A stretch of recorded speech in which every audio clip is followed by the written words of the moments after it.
And good afternoon and welcome to another edition of Inside Sports Talk Radio on this Monday, February the 17th, 2020. I'm Young Rollins, along with the co-host Earl Basin and Don Best as controls. Good afternoon, gentlemen. Good afternoon. How are you? I'm good. Fighting a little cold, but I'm good. A little sniffle? Yeah, well, the throat, yeah. It's going around. It's going around. As many people would say, it's got the Heineken. He ain't got the Corona. Aye. Oh, Yes, sir. Oh, wow, that was that's decent. a good one. Yeah. Don't worry. One guy stopped by my house yesterday. He said, "You been to China?" I was like, "Huh?" He said, "You been to China?" I said, "No." You got any visiting from China? Yeah, you been to China? I caught me off guard. I had to laugh, right?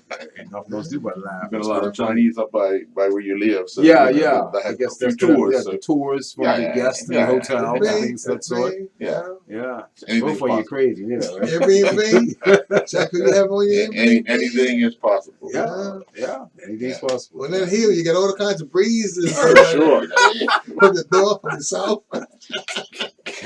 Can't go wrong. Yeah, you're wrong. Okay, so yes, I am fighting a little cold, and hopefully I'll be better by this evening. So I get used to my train. I get into my train and relaxes my mind. Nothing wrong with that. Nothing wrong with that. Just let our listeners know that our lineup for today is going to be Zach Minus. As you know, the Lindo's race is just around the corner. I think 3 weeks away, and he'll be in to discuss that. The president of the Bermuda Netball Association, Kamal Evans, will be in studio to join us. And Earl Basin also has a piece on football with Ray Jones. You spoke with him prior. They departed this morning. Right? Yeah. So you did a good interview with him on that. So that we have a piece on this. Okay. They'll be joining us today. And one other special guest will be joining us will be Andrew Simpson, a gentleman who went to see the Super Bowl. He's a big 49er fan. He'll be joining us in the studio to give his reflection on his team, the 49ers, who have done. Yes, I'm a 49er fan too. So all of a sudden, what's going on here? Eating humble pie. You out? I am now. Yes, I am. Yeah. It's a good humble pie. Tastes good too, but not as good when you get a trophy. Well, there you go.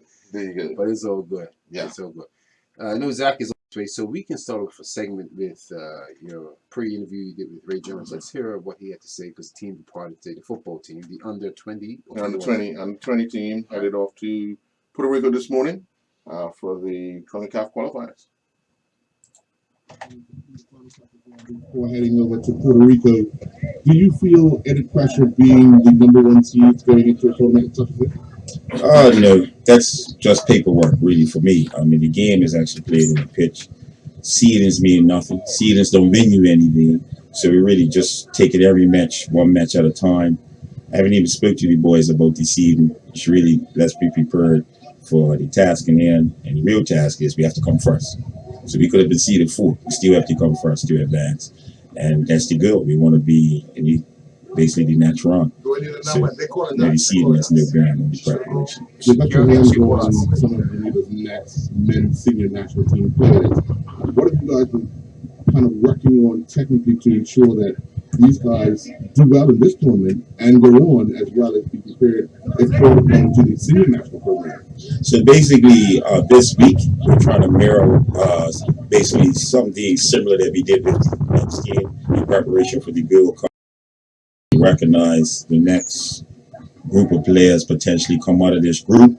So basically, we were blessed that school was out this week that we can actually do a week mini camp similar to how we were preparing for the Gold Cup over the summer. And so we're basically putting them through the same paces that we do with the senior team. I noticed that the staff is mirror the senior staff, but the roles are reversed. Do you guys continue to do what you normally do? Yeah, I mean, to be honest, the titles are just titles. I would say we offset each other's strengths and weaknesses, and I think that's why we work so well together. There's no egos involved. At the end of the day, we're here to serve Bermuda, the BFA, and we're just trying to put our best foot forward, sharing our ideas. And it's even not just our two, me too. As you can see, you have Martin Wolfer as part of the overall program, so he's part of the campaign. Sharice Bean, who's been around for the Gold Cup and all this, it's just part of the campaign. So, people might say there's the two coaches, but it's a collective because there's a lot of small things that I don't have to worry about. That there's other people I just mentioned. So it allows Carl and I to focus on the technical and tactical training and preparation. Is everyone that you would have loved to be in this team available for you for this one, or Yes, yes. There was no selection issues. Basically, we had a pool of about 60 players. We got to look at them, I would say, twice over the last 12 months. To be honest, the February date kind of maybe caught us a bit off guard, but at least we had actually seen them because we did some things last summer. We did a mini camp Christmas time to assess the Stand by players. 10 seconds. Basically, we sent out invites to everyone to check if the schools and clubs would be available. So based on that, we didn't have no real issues as far as who we wanted actually to be available for this time. Yeah, they will play 3 matches this week in Puerto Rico, and as he said, you got to come first in order to advance. So, being the group favorites, I think that will settle some nerves, knowing that these guys have played together for quite some time. Right. Although coming from different clubs, a lot of these guys know each other, came up with each other. So hopefully they get a good start, and it all ends well against Puerto Rico on Sunday night. It's been quite some time since we've just been ranked #1 going into a youth tournament. We're usually 3, 4, or 5. Right. You said #1 is good because the team has played and gelled together and been together for some time. So maybe the nucleus is finally coming together for our youth football. I think people have really started to pay attention to Bermuda football. I remember it was a few years ago when Nikita Robinson took a group of young ladies abroad, and they kind of shook up everything. And we've just followed that trend of success down the road. Small successes, but success in that we've been able to match teams that are ranked above us, Right. both men and women. We've been able to win a few matches. We've also lost a few matches, but we've learned from those losses. I think being around players, being around the coaching staff, how they kind of regroup, whether they win or lose, and just try to figure out how can they make things better and what's the mechanisms needed to put in place to make it better. Because I mean, there's a lot of people out there that would say, "Oh, I don't know why this person is in the team or that person isn't in the team." It seems to be that these people are willing to stand up, be a part of something, and do what's asked of them, whether you and I think they're the best player or what. If the coach says I need a left-footed player to do something on the right side or vice versa, and they think that you're the best player for it, they're gonna put you there. Well said. Well said. And that tells you right there how much the game has changed. Yeah. How much? I mean, we the game has played a few matches in the Gold Cup with right-footed players playing on the left side, and it worked out because some of the things that a left-footed player would normally do, because the person's right-footed, they try to do something different, and it gives it a different look, and vice versa. You know, it gives it that different look because 9 times out of 10, a left-footed player down the left side is going to go outside. Where a right-footed player, 9.5. yeah, is going to cut in and try to go inside. Right. Now the difference is, as long as the player continues to play with his left foot, He'll do it. then it keeps the other team off balance because they don't realize that this player can cut back in or do something different, change direction. So, you know, those are the type of small things, and it's not just in those little small things make a huge difference. Yeah. Huge difference. So we wish them all the best. When they play the first game? Wednesday. Wednesday. Okay. Wednesday. Okay, I'm sure you'll be on top of it. Yeah. You always are. Yeah. So that's cool there. Puerto Rico. All right. Wish them all the best down the 20s. Yes, indeed. Come ready for victories. Hopefully. Yeah. Hopefully. All right. Hopefully. Let's take a first commercial break and then come back. We'll speak to Zach Munnis, Lindo's race. We'll be back after this.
I'll return to Inside Sports Talk Radio.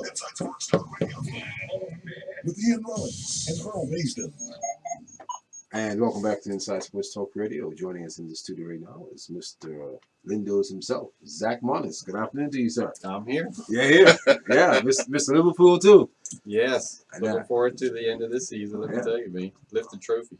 I'm looking in the next month, for the end of the season. Well, I'll take it, but I want to see as much as we can get. So the league, Champions League, and the FA Cup. Okay. That would be the We're on the icing same on the cake. page. So you want to end your season at 37 wins and 1 draw. And I want the kids to win the FA Cup. Oh, 4. I forgot about that. You're right. All right. So Well done. Earl just looks away in shame. It's okay, Earl. No. All right, don't worry, man. We know what it feels like. It's painful. I don't support none of those teams. So I just have a smile and a chuckle whenever I hear people talking about their team. No pain, no gain, That, right? well, hey, So, I mean, I glory in you guys' spirit. It's been a while. 30 years. Yeah. Yeah. well, apparently 2014 we should have had it by the looks of it. but Oh, you talking about Man City? You didn't say last year too, then, right? Yeah, it's tough. Like Yeah, I don't want that. Yeah, I don't want it that way at all. That's right. Deal No. with Man City situation. But I guarantee you, if the English FA said, here you go, you'll take it.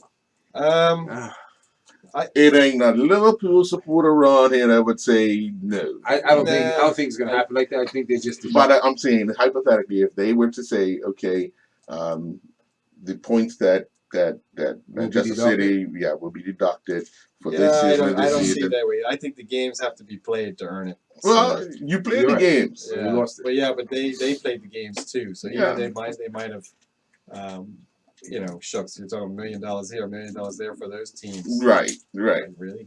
So Instead of giving them, why don't you just give us the money that we should have won? yeah, that would be I'll good. take that. Yeah. I'll do that. What do you mean? If you'd have won the league, you get Yeah, give you that $100. money? Yeah, give us that money. Tell City pay us the money instead of giving us the Yeah. points. The trophy don't mean anything. Didn't they get in trouble for paying somebody off just now? No. And I'm you saying, want them to I'm saying no, I get that part, yes, but I'm saying instead of deducting the points, Right. give us the money. That's all. Okay. Being legal about it. But the money goes to the champions, so you will be considered the champions. Yeah, you're right. That's where you're going. You're right. Yeah. Absolutely. Yeah. Right. But anyway, because Zach here, we're here to talk about the annual race here. Yeah, Lindos, Lindo's to March 8th, Lindo's. Yeah. You coming down right this year? around the corner. Am I coming down? Yeah. No. Yeah, you said no. I that do same- run a fair amount, but I am not running races. No. Why not, man? I don't know. I think I would get caught up in the adrenaline of it all, and I would try to run much faster than what I'm capable of running. I went to play foot golf yesterday with my kids up at South End Princess, Uh-huh. and the guy, I put my football down on at the blue tees, and I'm getting ready to hit it off on number 9 back there, and the guy, the caddy's like, look, you might want to move it up a bit. I looked at him like, you must be crazy, boy. I couldn't even hit the junior tees, kicking the ball. And I'm not joking. Like my foot, my leg, everything is sore today. It was a completely different experience for me. That kind of adrenaline, I don't need that. I Right. just need to do what I got to do. Do a little bit of high intensity running up a hill, but no high intensity for 10K. See, when you That's not an have interval. those front runners that go on that sprint, Uh-huh. some people honestly feel, oh, I could do that, until they get around the corner That's what I'm and saying. they start seeing stars. That's Oh, what And then I'm they're saying. sitting on the side of the road and St. John's has to pick them up. That could be me. That was almost me yesterday playing football. So Right. it was that's exactly what you're saying. Yeah. I could see the hole, and I'm thinking I could make that easy. Sure. I could kick half the field Well, I'll tell you what. 25, 30 years ago. We Not get, happening we today, get you man. ready for May 24th. How's that? No way. That's even worse. You want to go half No, marathon No, and 2021. 2021. Yeah. Are you going to run it? I run it every year. No, you don't. You're in the band. What are That's you my talking point. I'm running it. You're running watching it. people I'm run. running it there every year. Right? That's the Physically point. running and running your mouth are two different things. That would be interesting. I would like to see you run it and commentate it at the same time. No, after Yeah. 100 meters. Yeah. I just running past here. I was trying to interview somebody. That wouldn't work. I'll be out of breath. An electric car. So, in all seriousness, back to Lindos. It's a big event that you've been putting on for a number of years. How many years you've been doing this, and what's the cause behind it each year? Well, it didn't start off with a cause. It started off with Giorgio, all the running that he had been doing. So back in the 80s was when it began, and at that time it was around Lindos, Devonshire. We didn't have Lindos, Warwick. So they had a loop around Lindos, Devonshire somewhere. I can't tell you exactly where it went. And then 1993, we were up at Lindos, Warwick, and the race shifted shifted to Lindos, Warwick to Lindos, Devonshire. And we ran that for a few years, and then around probably 15 years ago, Giorgio ran the London Marathon, raising money for juvenile diabetes. And through that process, we determined, you know what, it would be a good idea to tag a charity along with this, and diabetes would be a great charity to have along. There's lots of synergies with moving and diet and whatnot, so let's put it all together and support a worthy cause on the island. So yeah, that was probably 15 years ago now. So we provide a vehicle for people to donate to Bermuda Diabetes, and by entering the walk, the Lindos to Lindos walk or run, and I think it's fantastic watching the people turn out. We've had anywhere from 700 to 1,500 people, and that's the community spirit that comes out in support of diabetes. Diabetes touches everybody in some way. Sure. Somebody's got an uncle or a father or a mother or a brother or a sister. And, when you talk about juvenile diabetes or type 1 diabetes in particular, nobody sees that coming. There's nothing you can do to stop it, and there's nothing you can do. So type 2 diabetes, there's lots you can do now to prevent it. You can even reverse some of it by moving and changing your diet, and that's what we're looking to do. We're trying to encourage people to do that and prevent what comes along with diabetes, type 2 diabetes in the future. So. Right.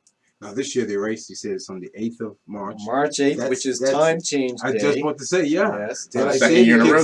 Yeah, we've had people show up at 9:30 for the 8:30 race. Second year in a row, That's a little rough, man. That's pretty big handicap. Yeah. You use my hour sleep. You know that, right? That, and plus if you show up at 9:30 thinking you're going to win the race, it's going to be difficult. So. Yeah. Just a tad bit. Most people will be finished by the time you by the time you get there, right? You're like, where's everyone? I see all these cars. Where's everyone? That's what happened. I'm like, well, it's the time change.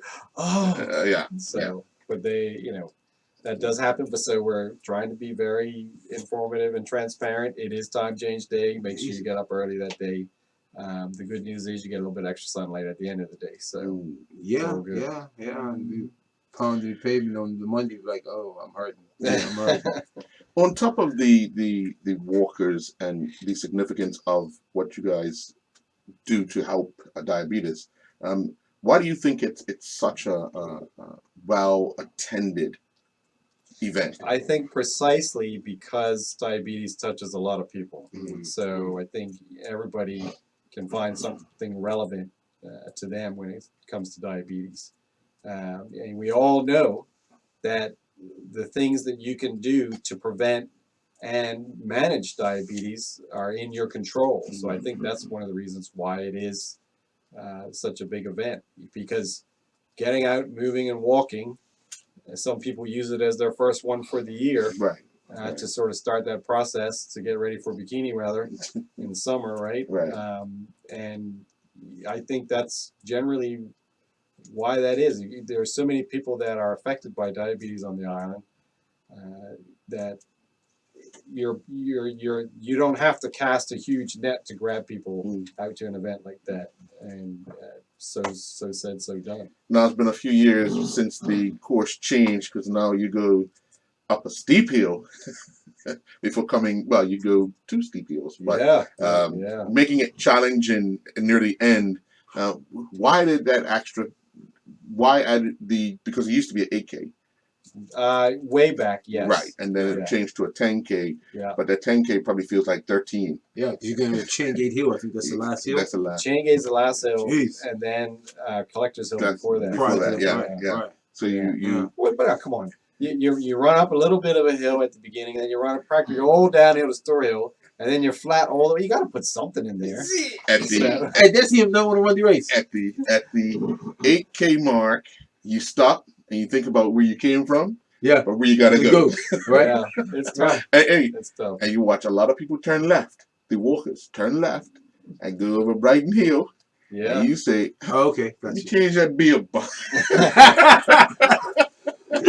Yeah, I hear you.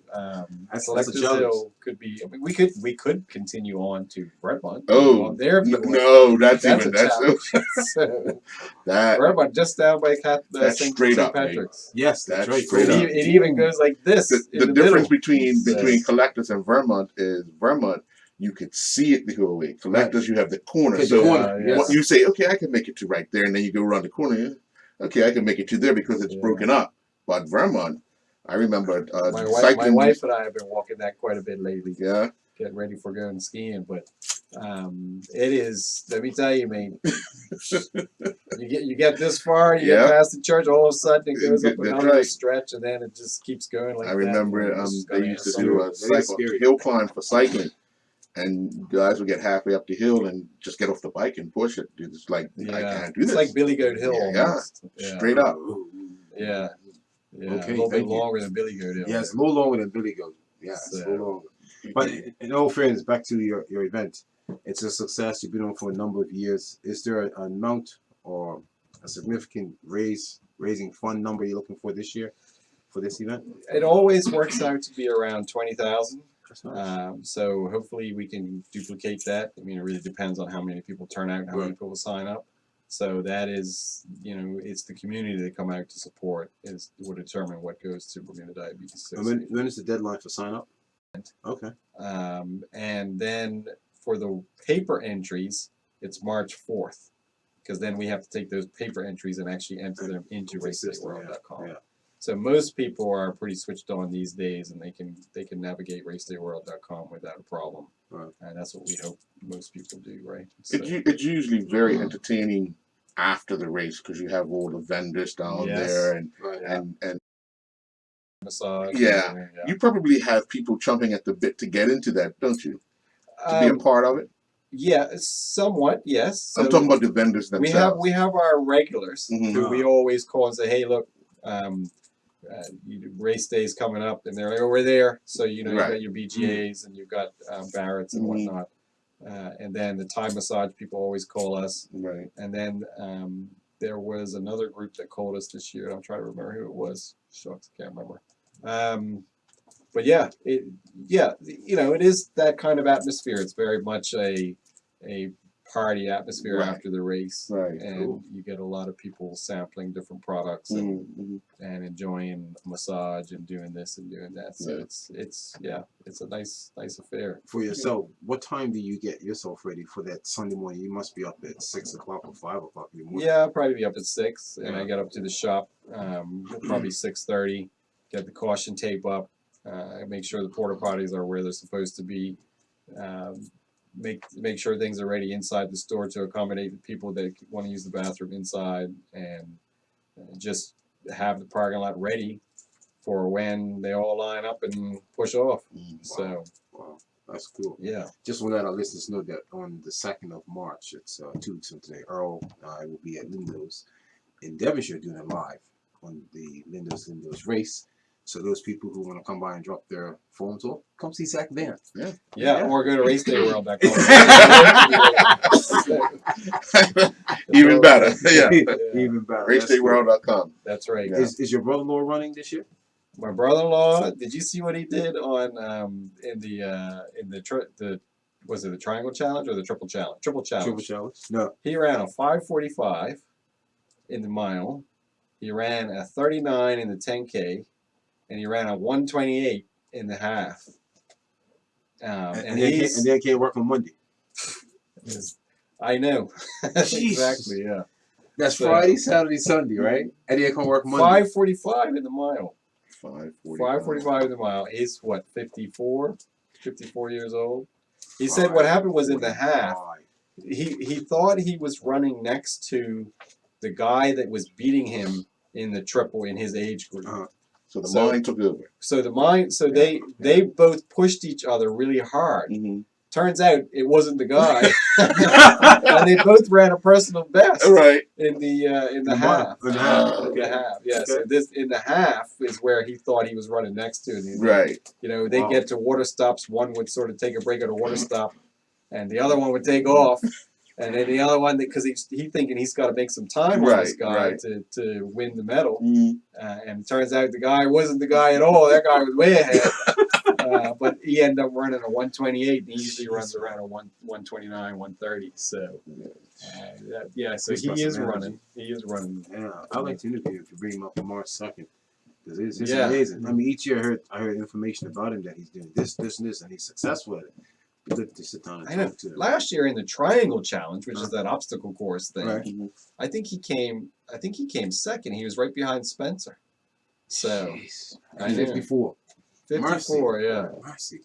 54. See, follow him, man. He grew up in the mountains in Italy.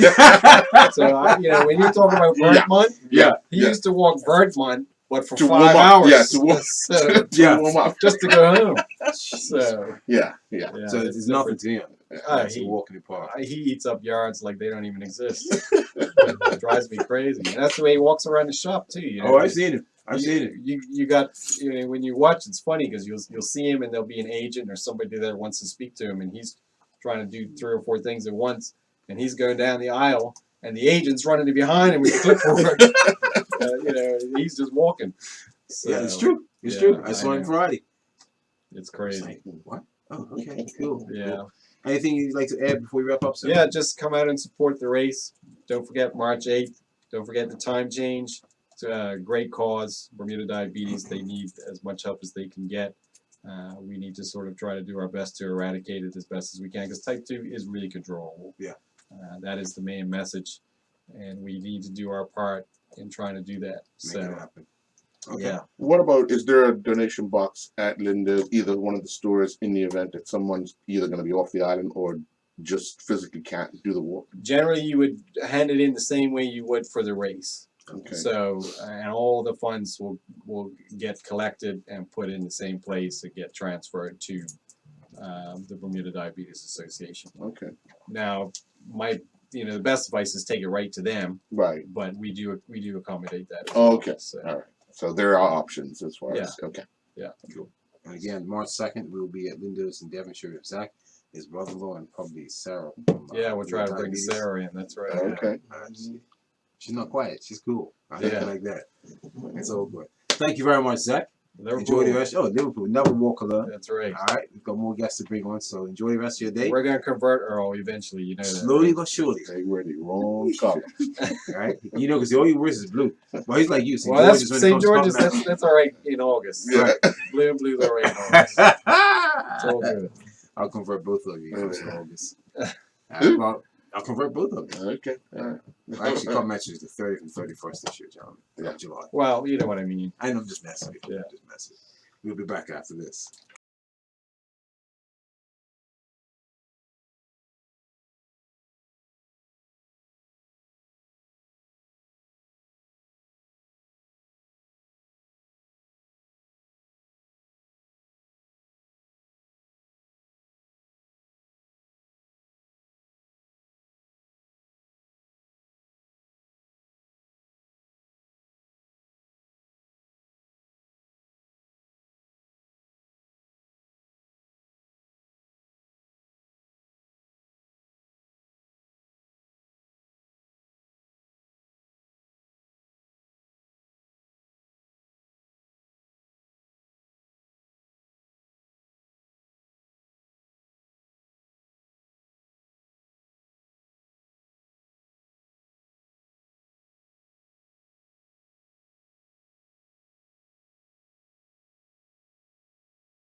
And welcome back to Inside Sports Talk Radio. Joining us in the studio right now is Kamau Evans. Welcome. I could say Happy New Year to you because it's like the first time all year. I understand the reasons behind that. How you feeling? Sure. I'm pretty good. Good. You know, Good to see you. thank you. It's good to see you as well. Good. Netball. Yes, netball. Let's share with our audience and our listeners. Just got a lot to share. 'Cause I got a lot of big problems. Oh, because the weather. It has rained Every single Saturday. Every Saturday. But this is the time of year that it rains on the weekends. But just Saturday. Right. Just Saturday. Right. Just literally just Saturday. It was pretty sunny yesterday. Yeah. Just Saturday. And the forecast for next Saturday? Hmm. I'm just No. Well, you know. But yeah, I mean, it's been a while since I've actually been on air. But there has been lots of things going on behind the scenes within the Bermuda Netball Association. Like I said, and I stated previously on multiple occasions that, you know, this is not a one-man show. It's definitely a collective that's being run by a really effective council. So, you know, I mean, Happy New Year and kudos to our council members that help to keep, you know, the Bermuda Netball Association afloat. Yes, as Earl said, several makeup games. We have an makeup tonight, match. right? Yeah, 2 matches are supposed to be made up tonight, hence the rain. You know, so hopefully, you know, we'll try to see if we can secure, you know, an alternative location, and if we can't, we'll just have to push that back to a further date. But in effort to make up these matches, teams are going to have to, you know, basically give up their training days because, you know, we utilize Bernard Park heavily. We use it as a training venue. We also use it for match days. So our constant plea for indoor venue, which is what we've done at Bermuda College, has been extremely accommodating. One thing that I must say, we have 2 weeks left of our Pee Wee Netball, and if you haven't been down to see them yet, you must come. We've now moved those remaining 2 weeks to Bermuda College Gym, and they take place from 11 to 12 o'clock. And I mean, they're the cutest ever, and we consistently have about 25 little girls between the age of, I'm going to say 3 and 7, because we have a couple that are 3, but it was between 4 and 7 that are learning netball skills. And when I mean they have learned so much over this, they've now served 10 weeks of it. It was a 12-week program. And, you know, it's amazing to see the growth and the development in these girls, and having so much fun while doing it. It's such a cross sector, and which is what we always promote. You know, we want to try to empower all our young ladies, whether it be white, black, Chinese, it doesn't matter. You know, we're all a family and trying to promote our sport. So, you know, it's really exciting to see something that we've had on the books probably for, you know, well over a year, that to come to fruition and to be really successful. So with that being said, we have makeup matches tonight with senior games. We also have under 17 matches on Wednesday the 17th, and then we go back over to the 24th. So I mean, we have makeup matches for senior league, under 17, under 14, and under 11s. Under 11s is kind of tough because it's more developmental league. However, it's still competitive, so those matches still have to be played. We have certain rules in place that will help to develop them while on the court. But you know, as far as stats are concerned, there's matches is still a league that's being operated, and they still have to take place. So from now on to probably just about the end, the under 11s will be playing 2 matches each Saturday. You know, to make up, to try and make up, because that league is, it's 6 teams, so you know, it's quite a few matches to be made up. So yeah, it's listed on all our social media platforms, the makeup matches that are going to be taking place. So we encourage Bermuda and anyone that wants to be updated on NAPO to visit us on Instagram, to visit us via our Facebook page. We're being very digital in making sure that we have everything updated in order to get it out to, you know, the listening or viewing public, for everyone. So that's been really good. I wanted to basically come to you with a new venture. That this is another venture, All and I've been speed, talking all about it. speed, all speed, all speed, Yes, Donna, all that we speed. have been talking about this for quite some time now. I know that I brought it up on several occasions, Mm-hmm. but walking netball is here. It Right. was really interesting to see in the newspaper the other day that they have the walking football that's now taking place, and we're like, dang it. We had this on the books for so long, but it's okay. It's okay. It's okay. It's okay. Yeah, we're gaining, it's gaining some speed and interest. And that is going to take place every Thursday starting on March 19th to April 23rd. So we also encourage you to visit our social media platforms. It's on there. Contact us at bdanetball@hotmail.com if you're interested, because we're looking for people to come out, and it's for a small fee. It's only $5 for that particular Thursday that you come. And you just come and just have fun, just have fun. Like you said, your speed, walking That's netball. right. You know, You us know? fellas were cheating, right? Oh yeah. We got a little Hey, fast guys walking. always try Well, to you cheat. know, you know. Yeah. Gotta get a little edge. Yeah. Nothing wrong Well, with let me that. just reiterate: no jumping or no running. No running, no jumping allowed at all, at all. And Well, it's I gotta it's play really that. I gotta play. it's really taking off. It's really taking Can off. one skip? No, that's definitely no skipping, no running, no jumping. Okay, so nothing that consists of both feet off the ground at the same time. Correct. Okay. All right. Walking. Yes, for sure. All right. I can't handle that. You I can't handle it. I have to run and jump. No, just either play go shooter or go defense. Because that means you stay inside the D. You play center, you're in trouble. Okay, gotcha. I'm short too. Yeah, you might have. Well, most centers are short, Yeah. so I think that might be perfect for you. Oh, thank you. Thank you. You gotta work out that day. Yeah, he certainly would. He certainly would. Okay. But we were talking about the day of the under 11s or under 14s having to play Correct. early. I mean, having to play multiple games. Yep. Now, can you see those days, if and when you can get a Saturday in, starting a little earlier to Yes, help that out? it will definitely mean that the day will start a bit earlier. Usually we have been having the PB netball that takes place from Right. 11 to 12, and then we have that slight little break that allows for us to, those of us that are assisting on that particular day, because we've got a rotation of helpers that go out and assist. Merle Parfit has been phenomenal. It's basically one of the things that was a brainchild of hers, and that she's putting a lot of effort and has put a lot of effort into it. But the under 11 matches that would usually kick off at 1 p.m. will now start at 12 Right. p.m. Okay.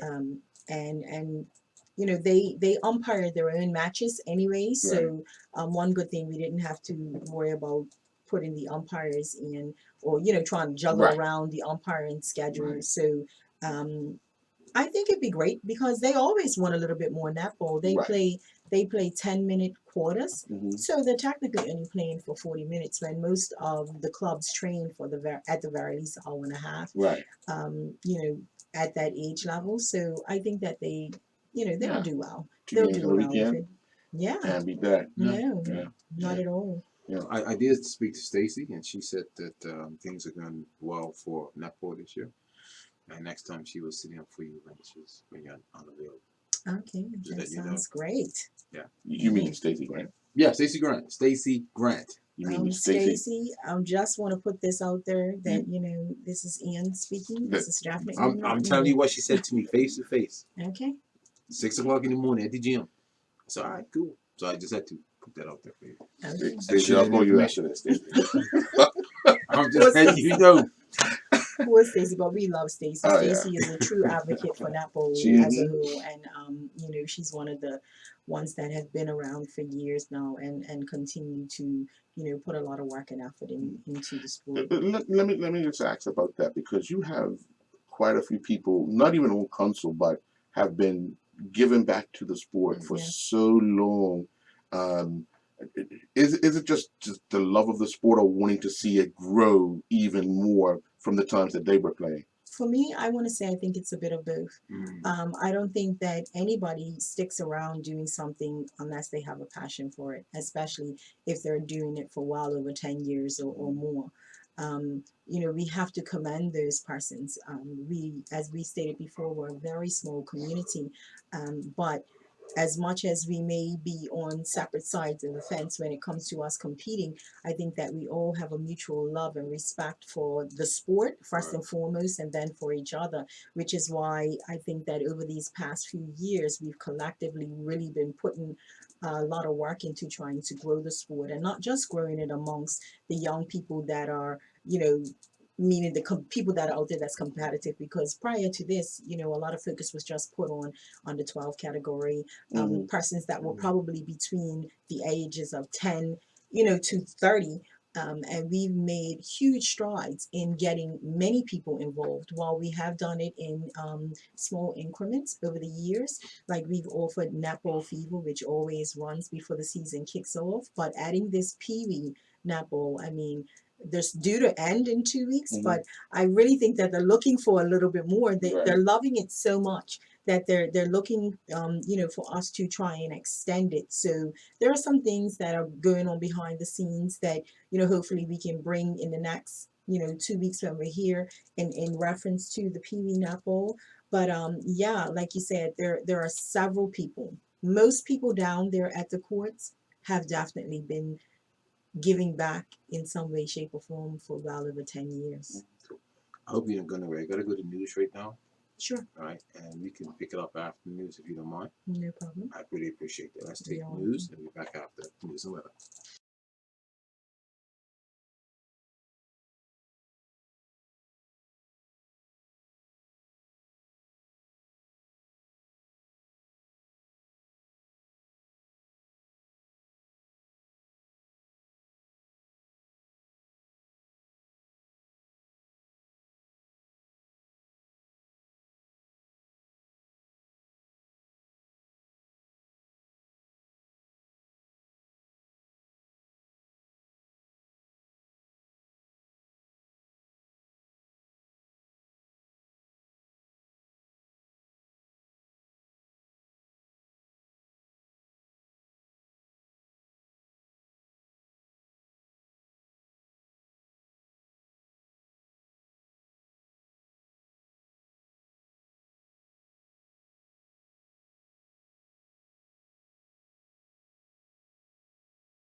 And welcome back to Inside Sports Talk Radio. The president of Netball, Ms. Kamalis, decided to stay with us, so we thank her for that because she's supposed to be a little early, but due to a couple of things, we had to push her back, so she will stay with us. You want to give some more information on the standings. I think you and I were discussing that just during the commercial break. What the league is looking like regarding standings right now. Well, currently, our leagues are looking extremely competitive. In the senior league, you have Lindo's Tigers that are currently in first place on 13 points, having played total of 5 matches. Phoenix Heat and Storm are currently tied. However, Phoenix has edged out Storm in goal difference, and they're both on 9 points. And you have North Village Rams, and then you have Docksiders. Now, the interesting thing about that is that Docksiders done some recruiting over Christmas. I'm just gonna let you know they are looking amazing. I think they have a couple of former pros. That's what they look like. I'm gonna be honest with you. Well, the rain has hurt that anticipation of seeing them back on the quarter game because the them winning their first game, battling hard. It's one of those things where then you see it and you say, "Hey, hold on, I haven't seen that person before. I haven't seen that person before." Yeah, it was definitely a Google couple the of names. them. That's all you got to do. Exactly. But for me, I just think it bodes well for our league overall. It just brings another competitive element. It brings a different style of play, something that we're not used to. I mean, they came second in our tournament that we had, and I think when they came on, everybody was like, wait a minute. You know, it was a shocker. It was a shocker. It was the Fast 5 tournament, and they got this really tall shooter. She doesn't move a whole bunch, just how the English style of play is, but she definitely positions herself well, and she does a fantastic job. And I'm gonna say, like, for me, I'm like, wow. Like, oh my goodness, like they just came out of nowhere. But it's excitement. It's so exciting. It's extremely exciting. And I think, like I said, they bring, I love that team. I mean, their spirit is just fantastic. When you're constantly losing and then finally you find a way to win.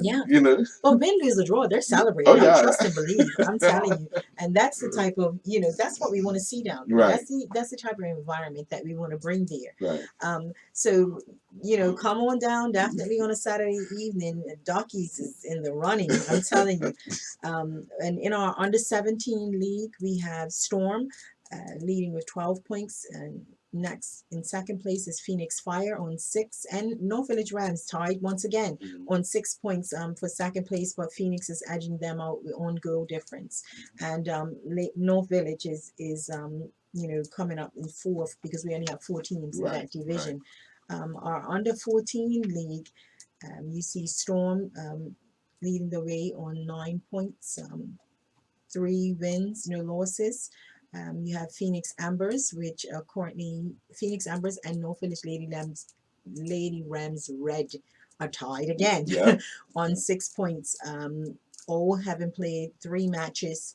Village have 2 teams in that league, and then you have Linda's Cubs, which is a new team that came out, which was exciting for us because that's the addition of a team. We have not only have an additional league, but we have so many additional teams, which, like I said, it for us, it speaks to the work that's being put in.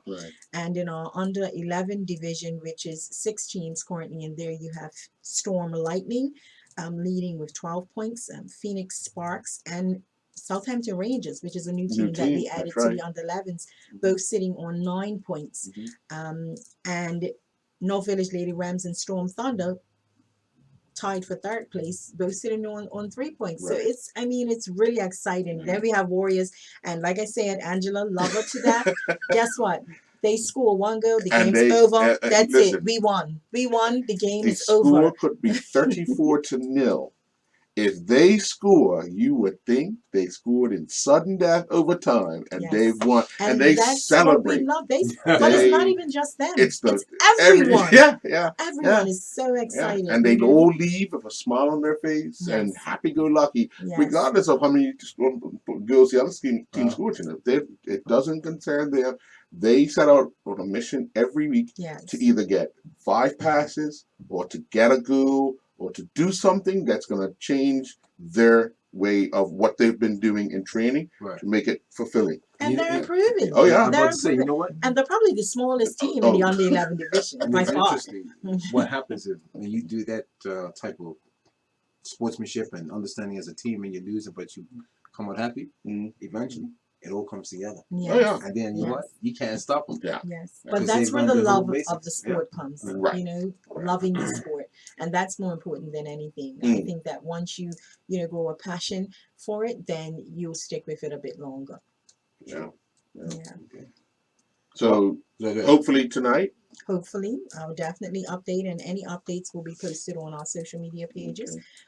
For anyone, we really and truly need to get these matches made up.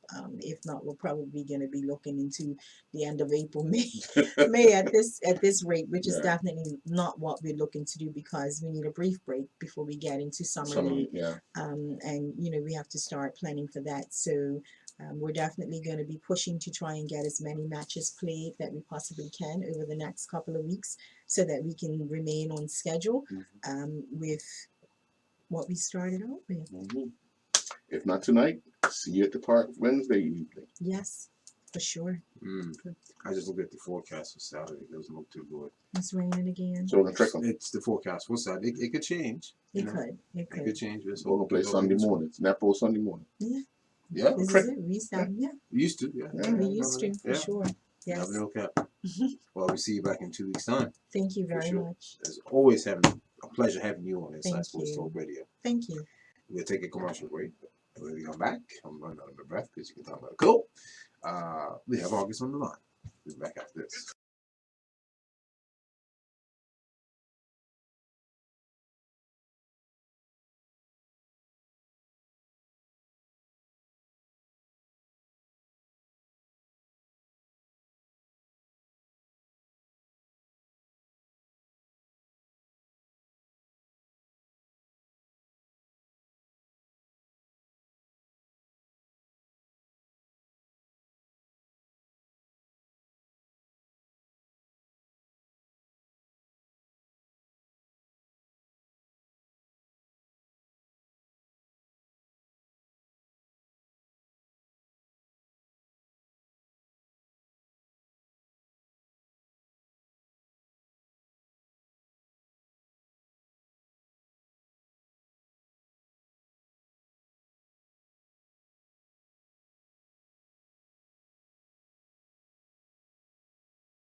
With Ian Rudd and Carl Mason.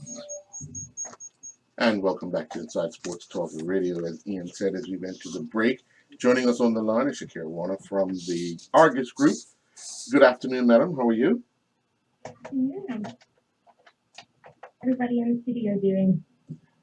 Well, I'm okay. I've got a little bit of. I'm wearing a mask, I think. Ian's a bit under the weather. Let's put it like that. Yeah. Make sure that you guys take the amount of rest that you need, and keep the stress levels down. Get adequate sleep. Eat a nutritious meal. All those good things. Well, I honestly thought I was doing that until someone came by my house yesterday and said, "Did I take a trip to China?" I'm like, "Wow, gee, thanks." No, I didn't take a trip to China. But good point. We are still kind of in the height of cold and flu season, so everyone just take those, necessary precautions. Make sure that you wash your hands or use hand sanitizer. If you cough or sneeze, make sure that you do that into a Kleenex or if you don't have a Kleenex available, into your upper sleeve. And also, if you are sick, it's best to stay home so that you don't infect your coworkers or try to stay away from friends and family until you recover because you don't want, to pass on your germs. Too late for that. We've been in this. We've been in this incubator with Mr. Rollins for just over an hour now, so you know. But I did stay in on Friday. No, that was not me coughing. That was Earl playing jokes, right? Let's make that very clear, right? You see how these guys rub me up? That's good. They're good people. They're good people. Your topic. Speedy recovery. Thank you very kindly. Your topic today is Heart Month, and it's a good topic because obviously it's about the heart and things of that sort. With that said, people don't really understand the significance of it because we always wait to the last minute because we do that male and female. But this month here, it being Heart Month, just explain to us how important it is and what we should know the basics of it. Sure. So this is just a follow-on from our conversation last week, and we said that heart disease is the number one cause of death in Bermuda for both men and women. But that's not unique to Bermuda. That's very typical of other Western countries like the U.S., Canada, the U.K., Australia. But we kind of know that making adjustments to our lifestyle, such as having a good diet, a good healthy diet, as well as incorporating exercise, is very important for our heart health. But there also are some other things that you can do to look after your heart health, which I covered last week, and we talked about keeping stress levels down, getting adequate amounts of sleep, and things like that. So this week, I just want to switch it up a little bit and discuss heart rate. So a lot of kind of people who are kind of looking to incorporate more exercise into their routine, the topic of heart rate always kind of comes up. And what exactly does that mean? And how can it be used to improve your physical activity? So heart rate is pretty much the number of times your heart beats in a minute. That seems pretty simple, right? And this can be measured by checking the pulse for 60 seconds. So kind of putting your fingers to your neck, your jugular vein, or your wrist, and then just counting the number of beats that you feel in a minute. Or this can be automatically done through a blood pressure monitor. So when you go to the doctor and they do your blood pressure, if you have an at-home blood pressure monitor, it'll give you your heart rate.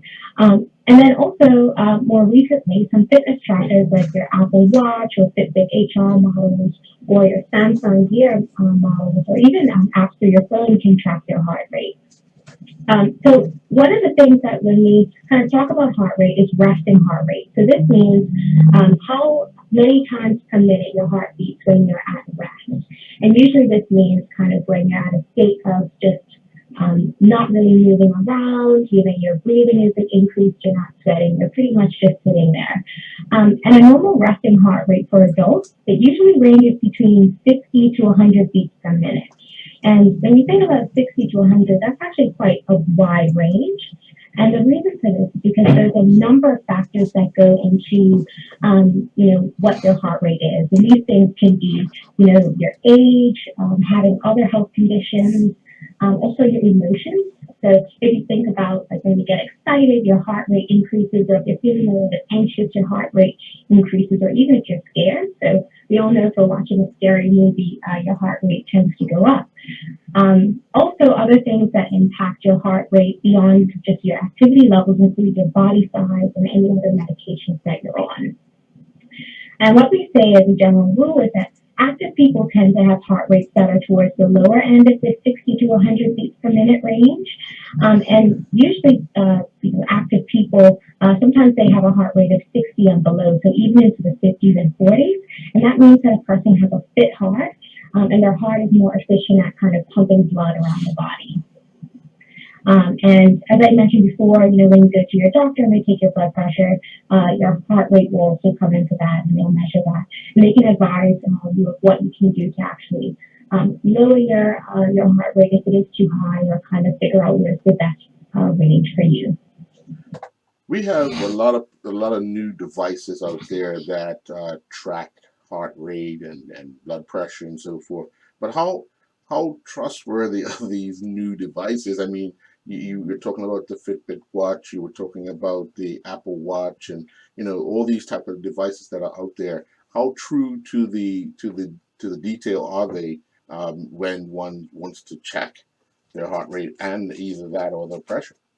Yeah, Earl, and that's actually a really good question, because you see more people using their heart rate, or tracking their heart rate, kind of almost as frequently as they track their steps. They know how they have a step goal, how they might have a heart rate goal. But when it comes to wearable devices, such as kind of smart watches, or also you can get like things like chest straps that a lot of cyclists use. These can estimate your heart rate, and the key word here is estimate. It's not these types of devices, although in the last couple of years they really have improved the technology to become more accurate. But you have to keep in mind that these are not medical grade devices. So these are not devices that can diagnose, certain heart conditions. But with that being said, members of the medical community are seeing the benefits and the potential in using these types of devices to kind of identify early on whether someone has a heart arrhythmia or a heart issue. But this kind of research is still in the early stages. Interesting you said that. I was watching the news last night. I can't remember if it was what network, so I can't quote the network. But a gentleman, teenager actually, he was in school.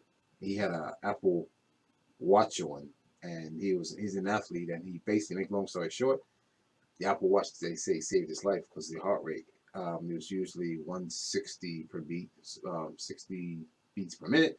His heart rate was like 190, then up to 205, and so forth. And then he went to the hospital, and they were saying, yes, you can't really put all your emphasis on it, but had that watch not been on him, he'd be here today. Right. So those play some significance, which Shahir is saying. Having these fancy watches and things that sort, so those kind of help. Yeah. The technology is getting there; it is improving, and but that's not, as I said before, and I can't stress enough that these are still not diagnostic tools, but they can give an indication that can prompt someone to go and seek medical care. So, for example, like this young gentleman who we spoke about, he was able to identify through his wearable data a trend that just didn't look right, and then he was able to go to his doctor and get that checked out, and then get diagnosed and get a proper ECG. So yes, this type of using the technology in this way is still in its early stages, but there is a lot of potential. Another thing to think about when we're talking about these wearable devices is that your tracker can only measure when you're wearing it. I know that sounds pretty intuitive, but a lot of times we'll take off our tracker if we go to sleep, or take it off for an extended period of time. And unfortunately, what happens is the tracker can't pick up the full kind of picture of your data. So kind of what your heart is doing when you're asleep versus when you're exercising, or when you're just kind of walking around, or kind of doing day-to-day things. So the trends that you get out of this wearable data is as good as what you put in. So you really do have to wear it, basically like a 24-hour monitor, to kind of get a full picture of what your heart is doing throughout the day. Would it make a lot of sense? I know we're getting close to the end of the second month of the year, and a lot of people have probably already started doing their fitness regimen for the summer. But making sure that you are healthy by seeing your physician prior to all of this, is that the sensible thing to do? Definitely, and that's something that I can't stress enough. A lot of times during the year, we kind of set these, very ambitious health goals for ourselves, and if we There are some people who may not have, done much exercise in the last couple of years, and they kind of are very ambitious and enthusiastic. And maybe their heart's just not quite up to that. So of course, it's always important before you start a new fitness regimen to just check in with your physician. Get your blood pressure checked, your heart rate checked. Kind of let your doctor give you the okay before you start a fitness regimen, just so that they can keep tabs on that. Okay, we're going to take a commercial break and we'll be right back after this message from our sponsor. We're on a mission to empower more people.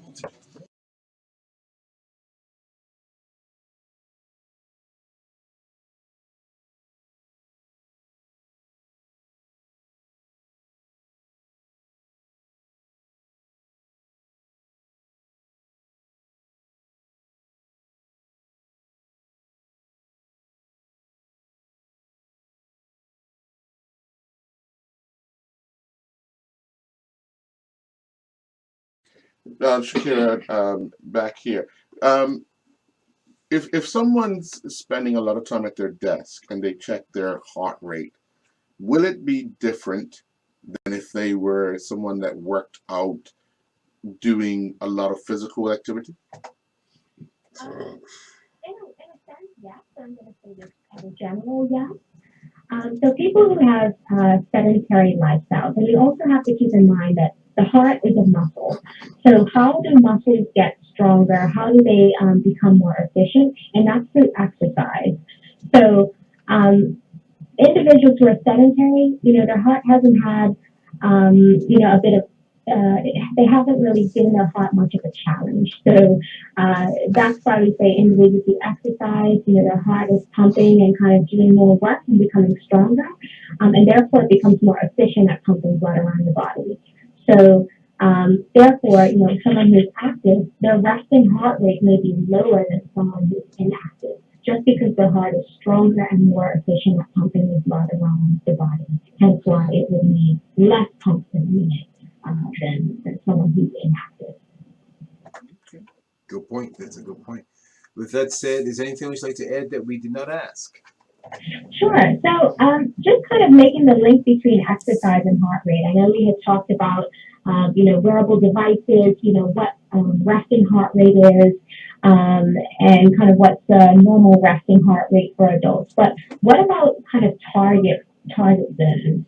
I think, when you hear people exercising, or of course people who have wearable devices, they always kind of talk about, okay, my target heart rate zone or my target zone. So what exactly does that mean?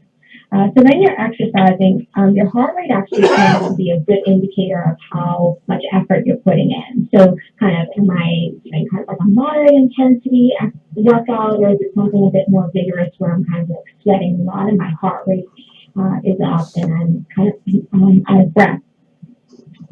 So people use target heart rate zones to maximize their exercise and maximize their workout.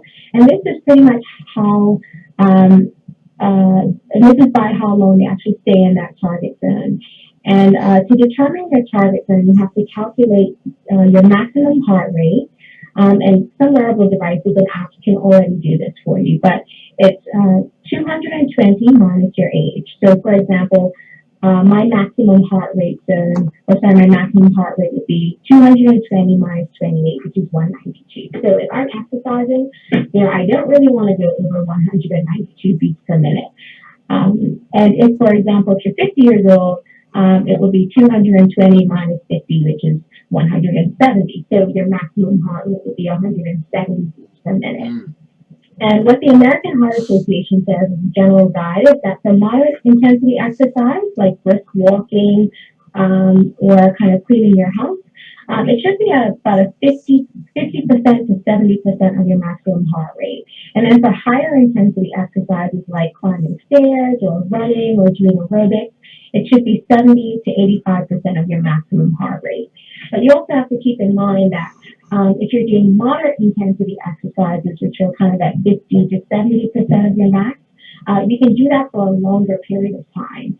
It's kind of like if you imagine yourself doing a very high intensity workout, you can probably do it in like or stay in that kind of target heart rate zone for maybe about 10 minutes. And probably, most people, unless you're kind of an athlete, would struggle to kind of sustain that. So with that being said, kind of moderate intensity exercises are 50 to 70% of your maximum heart rate, whereas high intensity are 70 to 85% of your max heart rate.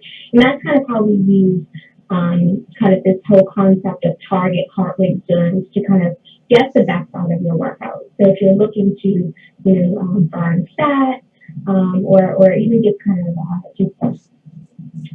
kind of improve your muscle mass or kind of build your endurance, you can kind of look at these heart rate zones to kind of get the most benefit out of your workout.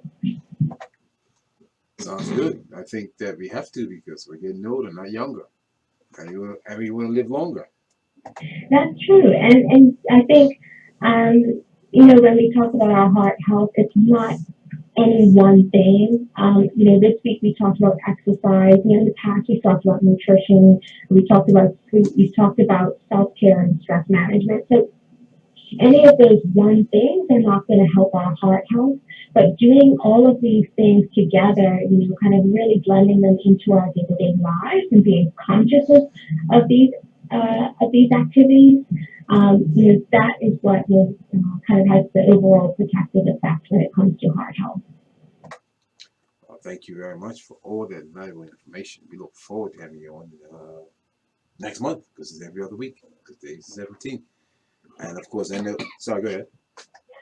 March is Nutrition Month, so one of our favorite topics. So I look forward to kind of putting together some interesting topics. And of course, if there's anything that our listeners would like to learn more about or kind of hear more about, we encourage you to send me an email at thrive@argus.bm. That's THRIVE @argus.bm, and we will be sure to incorporate that into the show. Thank you very much. Enjoy the rest of your day. And of course, you always bring valuable information. What can we do about you? Well, enjoy the rest of your day. All right. Thank you very much. We'll take a commercial break and when we come back, we'll have Andrew Simpson join us in the studio. We'll be back after this.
To Inside Sports Talk Radio. Inside Sports Talk Radio.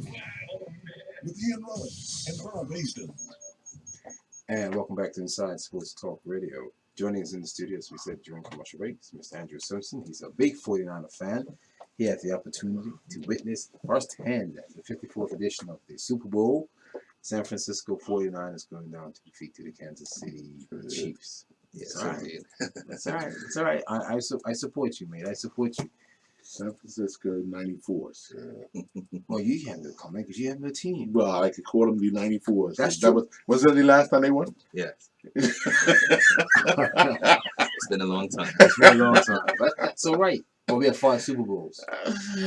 Okay. fine. All right. That's a But fact. let's put it like this: you had a sixth in your hand and you let it go. And a 7. This could have been the 7. Remember, we lost the one 2012 lights blowing out in New Orleans. Oh, that's right. Yeah, it's all right. It's all right. It's okay. Andrew, this being your first Super Bowl, witness it firsthand live, not on TV, not at a party, but being there in Miami. What was it like for you? Oh man, it was crazy. It was I didn't even think that how to get a ticket was it was just crazy. It was going online as soon as we won the game against the Packers, and Right. it was just like, wow, those seats are quite expensive. I'm gonna let those go down a little bit. But I think it was something that was on my bucket list item, and it's something that when is the next time I'll get to see one? Hopefully, there'll Next be year. a few more. Next year. But the last time I went to the Super Bowl in 2012, I was in the UK, so Okay. I didn't even have a chance to say yes, I'm going to go to the Super Bowl. Right. It just so happened that I was flying back through Miami from a different trip. I was in Vegas with some friends for a concert, and San Francisco was playing in the Super Bowl in Miami. I was like, I have to go to it. So I changed my tickets. Took advantage. And then, I was watching the prices go up and down, up and down, up and down. And then I said, you know what? It's just time to pull the trigger. Otherwise, it's going to be so crazy that it's going to be unrealistic to get a ticket. I'm not going to ask you what you paid on a ticket, but what was the average for a Super Bowl ticket? Average price would be that. I think this year, looking back, I think this was the most expensive Super Bowl for average ticket prices, and I think that they were around 7,000 or 8,000 for the average price. I can believe that because we talked about the commercials, right? Yeah. The prices went up. A 30-second commercial was 1.5 million. Wow. Right. 30-second. Now, I've been to. I don't really support anyone, but I've been to 3 Super Bowls. Okay. I get caught up in the atmosphere of being in a spectacle like that. Right. For a fan of a team, do you get that same feeling? Because you're so focused on your team and wanting your team to win that sometimes you miss all this stuff that's going on around. I mean, other than the pregame show on the field, the halftime show on the field, there's so much other things going on around the stadium that do you get caught up in all that? I think that I didn't get caught up in it because I knew I needed to be in my seat at game time. right. But the experience was amazing because the actual ticket that I got included hospitality pregame. Okay. So you got to the game, you got your ticket. The gates opened at 2, and then there was hospitality, drinks, food, live entertainment from 2:30 to 5:30. And there was so much going on. There was live entertainment on stage. They had the legends come up and do their interviews. There was all sorts of side companies doing promotions for their companies. Right. I think I got caught up in the Miami exotic animals kind of booth, and they had a guy there with like a boa constrictor that you could put on your neck, and he had little pocket monkeys that he was trying to advertise for his company. Right. They had. I didn't see that picture. I'll send it to you. Okay. So a lot of other pictures. I didn't see that one. Yeah. They had a pretty cool checkers game set up with 49ers and Chiefs helmets. They had skills contests. I mean, there was so much going on that, like you said, you just get caught up in it. And obviously there's different tiers of hospitality. So you had people that were paying lots of money in a different area, getting a different kind of hospitality treatment. But it was nice to be able to walk around and see everyone. And it was, I think it was like pretty much 50-50 Chiefs and 49ers fans there. It wasn't dominated by one team or the other. But they cut off the hospitality and they gave you an hour to get to your seat, so you got to see all the pregame rituals, the national anthem, setting up and the introductions. Halftime show was phenomenal. And just the whole event, it just over the whole day, it just went by so quickly. Just being caught up with it, the adrenaline, being there for your first time, watching everything, getting that lead in the third quarter, but then seeing it slip away. It was Right, very right. depressing at the same time. So you were very excited, the adrenaline's pumping, and then it all comes crashing down on you. It was a whole realm of different emotions on a short period of time. Yeah. At the end of the game, but well, you're still high. Although your team wasn't successful, you're still high with emotion that I'm at the stadium where there's this game that everybody's watching on television. I'm here. But when does it hit you when you get back to your hotel or when you're walking out of the gates or, because it's a significant event that is watched globally, that to be in the stadium when something like that takes place. Yeah, man, it was you can get caught up in it, and I think I was still feeling so excited even though we lost, watching the ceremony, watching all the glitz and glamour happening. But then I think trying to get back to the hotel afterwards is when it hit. It was Right. just like, I would say, organized chaos. Yeah. Because with the Super Bowl, they obviously have a larger perimeter for security Right, reasons. right. So if you've been to Miami before, all the tailgating lots weren't there. Right. So they pushed everyone out even But further. right. So you had to walk a lot further, and they had one kind of overpass ramp that you literally had 60,000 people trying to access. Right. So you just had to like kind of park off and watch everyone get out of the way because I Ubered to and from the game. Right. So there was Uber lot, and Right. I said, well, my Uber's not coming for 45 minutes. I'm just gonna sit back and watch everyone else be mad and crazy. So that it hit me then. It was just kind of just waiting there, not being able to. Felt like you played in it. Yeah. Because it does. I mean, it hits you like a ton of bricks. Like, whew, the day is over. Although you feel like it went fast, it was a roller coaster of emotion. Yeah. Yeah. And like I said, I've been to 3, and I don't really support any team. It was just I happen to be in the atmosphere, and you can get caught up so quickly with it that it can overwhelm you. And again, because you have a team, Right. That's even worse. Yeah. I can only imagine what you're going through because you're so intense in the game that come the halftime show you can relax a little bit and just watch the show. Right. So and then it starts third quarter. Yeah, you're back into that. You become the signal caller. If your team's on offense and you're the defensive coordinator, your team's on defense. That's true. Yeah. That's true. I have a correction to make. I did say the shows were 1.5 million 30 seconds. No, 5 billion, right? 4.5. Yeah, I was wrong. I do remember seeing. When I said 1.5, I said, wait, I mean, it was 4.5 million. A lot of money. It's a lot of money, right? It's crazy. When you were there at the game, excuse me, and the 49ers were ahead by, I think it was 10 points with 8 minutes, and we get the correct one, 13 seconds left in the fourth quarter. You thought we had it in the bag, didn't you? I thought that it was gonna be a roller coaster ride in that fourth quarter. Every close Super Bowl comes down to the last couple plays of the game. Right. But just knowing what Patrick Mahomes has in his bag of tricks, you knew that it was going to be interesting. They weren't going to go down without a fight. So when I saw, the start of the fourth quarter when we gave them the touchdown early in the fourth quarter. Right. And we got the ball back and we just did nothing with it. It seemed like Kyle Shanahan changed his strategy. Yeah, went conservative, and we just couldn't move the ball. So we gave it back to them. They scored, and then we had the interception, and it was basically over after that. Yeah, so, pretty much. Thinking that I was 10 points up in the fourth quarter, I thought this is gonna be great. How are we gonna celebrate? And it was another year to think about it. Yes. Gee, thanks. You're right. It's nothing to think about. Did you have an opportunity to talk to any of the 49er fans after the game? Someone just having a conversation, saying how you felt and what the expectations will be like next year. We know that they want to go back to the Super Bowl, but saying they almost had it but lost it.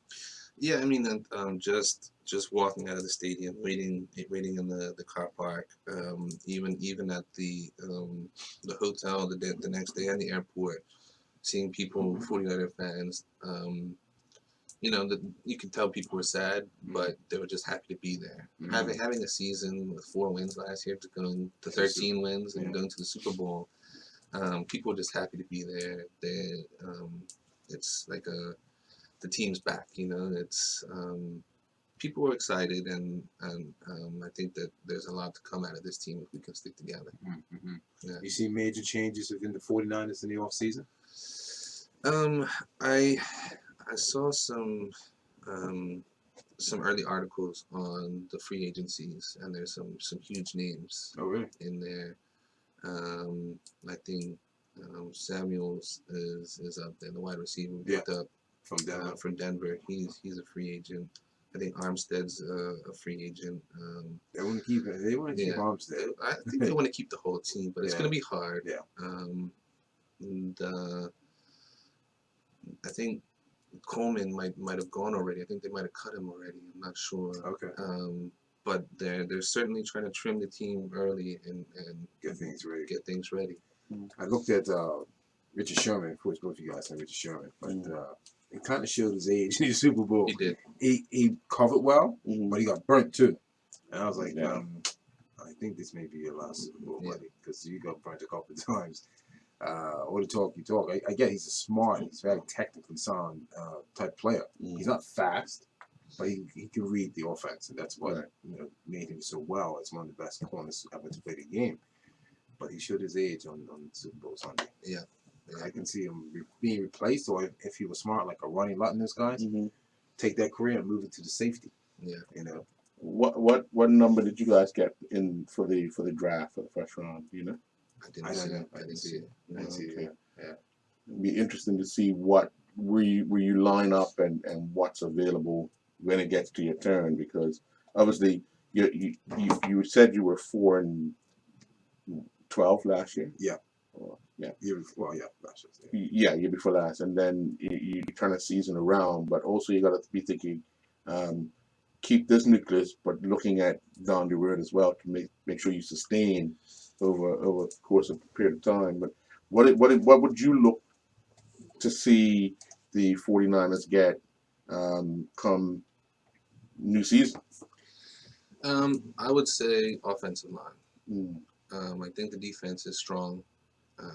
You just think you need a younger offensive line, a little faster, or you just need some youth in there too? Some youth. Yeah. Yeah. The offensive line, definitely. Yeah. The offensive line is one that's always taking knocks. Those guys are nonstop. If you have an offense that's on the field for a long time, these guys are pushing, and every play they got to push an equal person backwards, which is hard to do. And there's a lot of injuries involved. Tackles, knee tackles, people falling on top of other people. There's a lot of knee injuries. I think Joe Staley's getting up there in age too, and we need to probably get some. Yeah, he was there the last Super Bowl, 2012, and his offensive lineman. That's 8 years of football.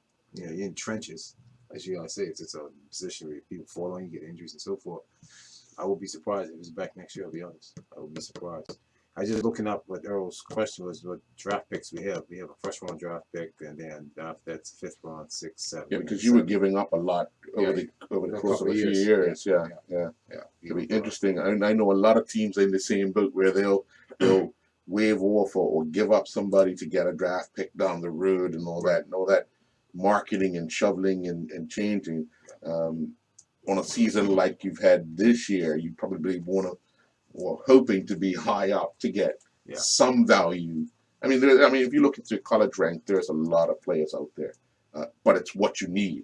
Right. You know what I mean? Personally, I think we need another cornerback and an offensive lineman, maybe 2 offensive linemen and a cornerback, because, like I said, Richard Sherman got toasted.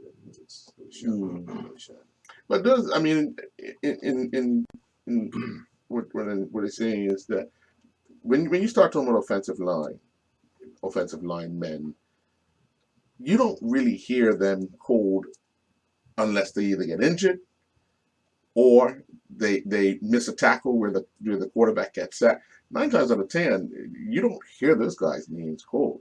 Are they the unsung heroes? Because I remember in the glory days of especially when Troy Aikman first started doing well, he always thanked his linemen because he very rarely got touched. Right.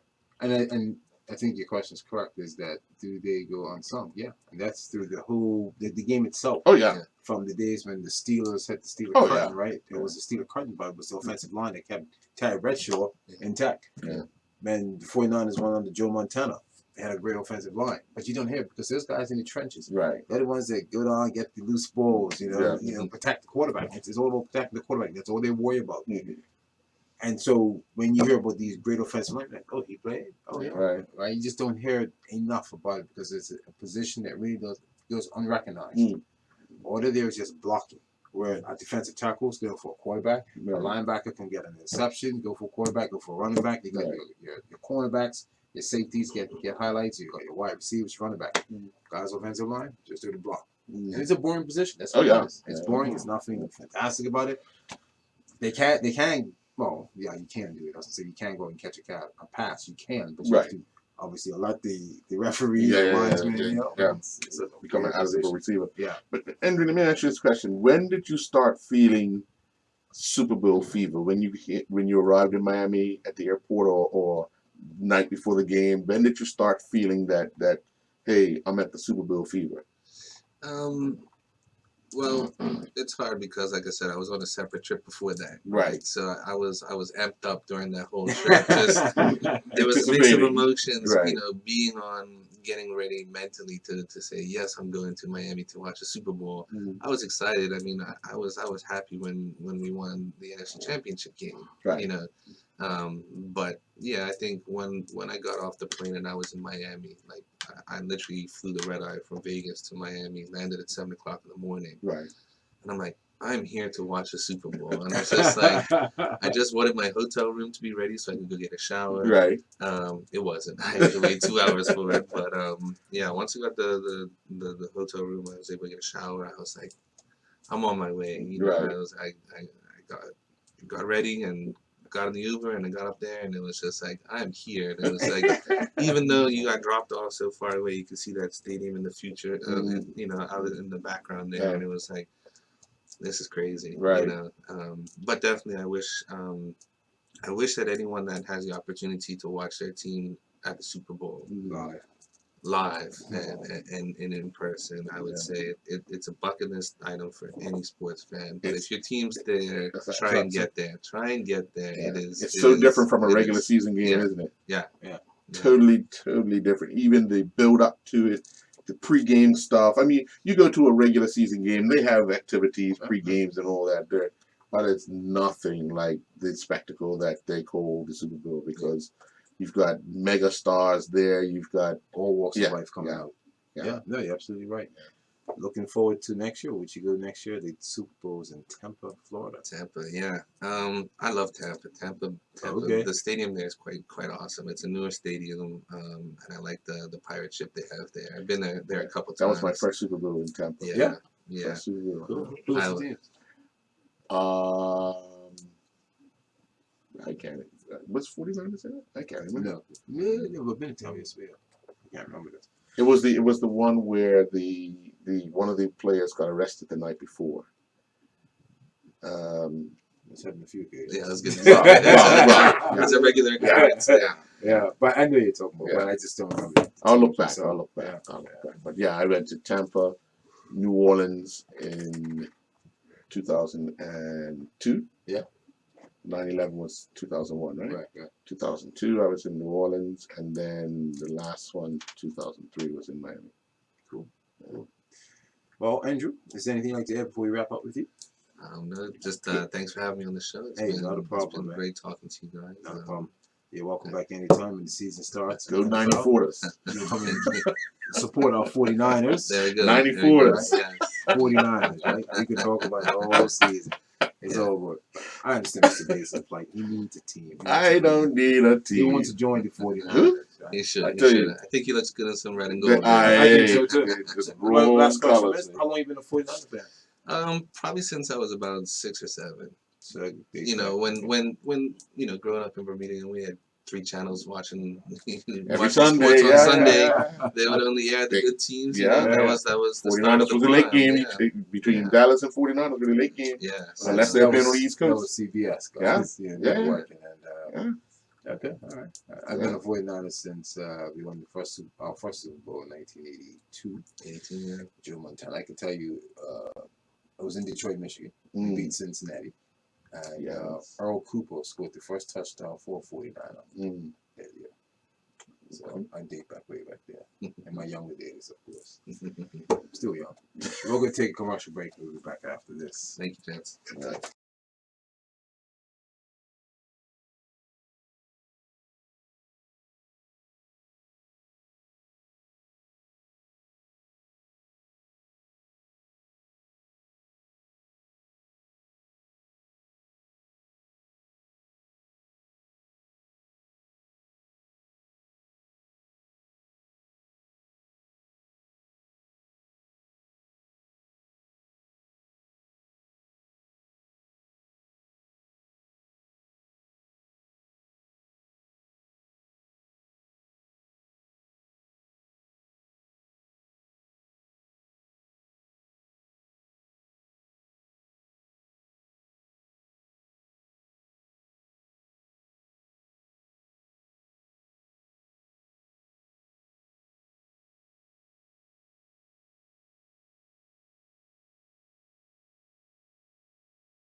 With Ian Rollins and Earl Basden.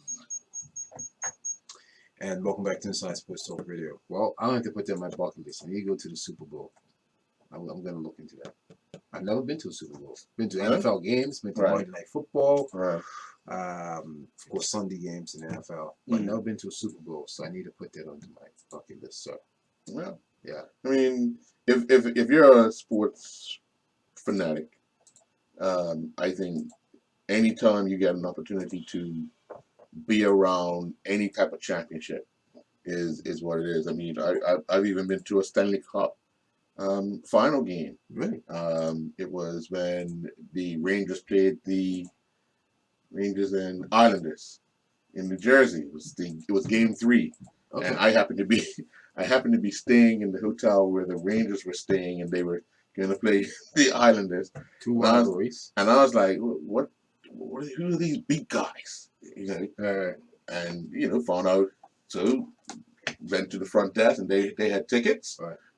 Was able to buy a ticket and went to a championship ice hockey game, and I was like, okay, this is what it's all about. Okay, Interesting. nice. I mean, if you're there, it's an opportunity to see what it's like. Yeah. And for me, I don't care what sport it is, as long as it's, you're able to watch it and understand what's going on.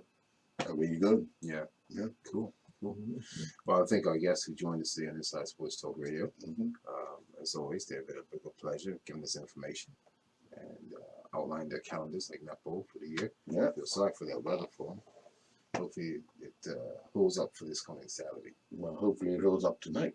Oh, That tonight too. makeup matches Yeah, tonight. yeah. Yeah. Don Bassett, I want to thank you very much, sir. Anytime, my All right, brothers. cool, Yeah. cool. And like we said earlier during the show, we'll be broadcasting Monday, March 2nd from Lindos. It's the big race comes up on the 8th. Yeah. 8th of Okay. this one. And of course, that's daylight saving kicks in place, and Yeah. you're going to lose that hour sleep. So my suggestion is be ready. That's all. Just be ready for it. You can have it. Zach said he may run now. I don't know. Zach did not say that. I'm just talking about running over the hill. Oh, yeah, I didn't hear him say that either.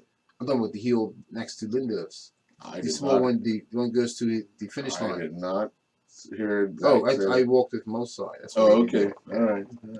Well, Zach is putting words in your mouth. No. He said it. He said no. Liverpool never Hey. walk alone. Don, when the word, when the name Billy Goat Hill came up, I said, I ain't saying that. I did. He still don't believe me. He still don't believe me. That's all right. I was looking That's for all right. something. I said, no. Zach don't know nothing about Billy Goat Hill That in was that so cute. conversation, so I was waiting for him too. Yeah, I was ready. Yeah. I was ready. Right on cue. Right on cue. Billy Goat Hill. You noticed when he said it was. He said, "What chain goat is longer?" yeah. And what's the other hill? Clactus Hill. Vermont. Yeah. He said, "It's much longer than Billy Goat." I said, "Yes, it is. Yeah. Yes, it is. Yeah. But it's steep." Yeah, 65 degrees. Yeah. Probably more, slightly more. Oh, probably more, yeah. Yeah. It can happen, gentlemen. I did it. You can make it happen. We know, Mr. Rollins. You made it happen. All right, sir. Let's go to the videotape. Okay, we'll make it happen. I'll bring it to you. All right. Enjoy the rest of your day. We'll be back next week, Monday.